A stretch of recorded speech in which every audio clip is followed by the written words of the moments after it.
Today, for the American Folklore Collection, we have Kelly Ridgel on the Whompuscat. Take it away.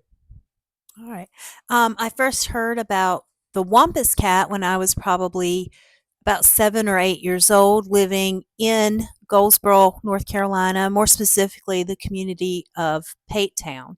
At that time, all of the children in the neighborhood were told that the Wampus Cat roamed the woods that lived right next to our neighborhood and that he would come out and hunt at night, and all the children had to be home before the sun went down, or else the Wampus Cat would get us.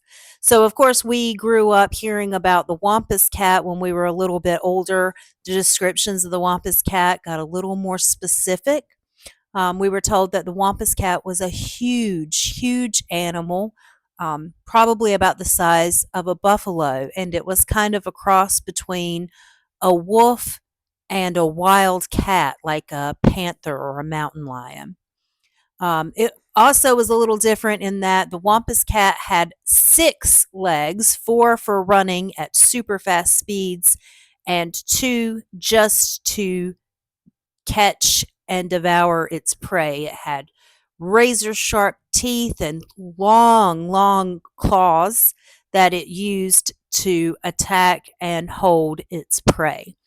Now, the origins of the Wampus Cat kind of can differ depending on who you talk to. Some people say that the Wampus Cat is just a legendary animal, kind of along the lines of Bigfoot or the Loch Ness Monster. It's just a creature that has always been a part of this community. It's extra good at not only hunting, but very stealth feat. It's very rarely seen. And the few people who were unfortunate enough to encounter the Wampus Cat did not live to tell about it. Other people say that the Wampus Cat was actually a curse that was put on people who were witness to a hunting ritual by Native Americans in the area. They came upon the hunting ritual and cursed the person who had watched them, and that person actually became what is now the Wampus Cat. I personally had a little run in with the Wampus Cat myself when I was about 12 years old. I was riding in a Jeep with my best friend and her father and her little sister. We were out in the woods. It was late at night, and we were just out riding and having a good time.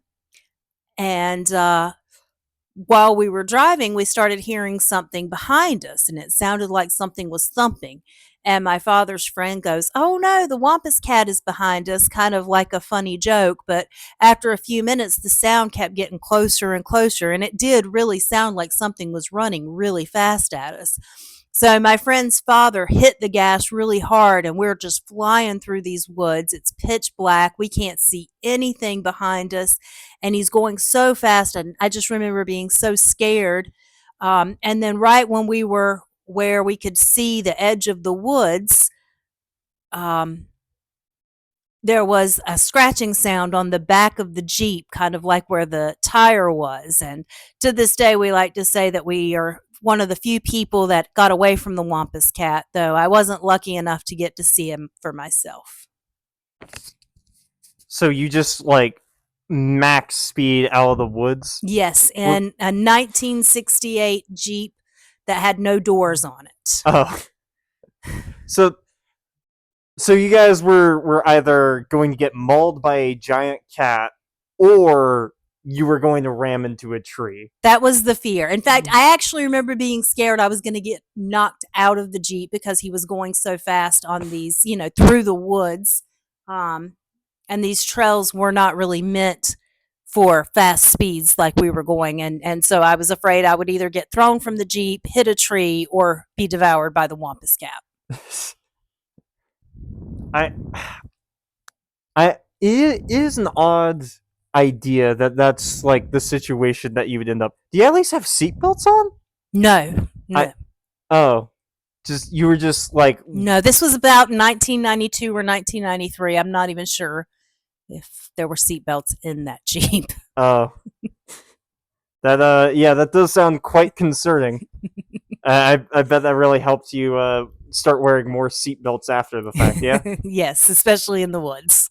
yeah. Well, thank you for your time. That'll be it for this story.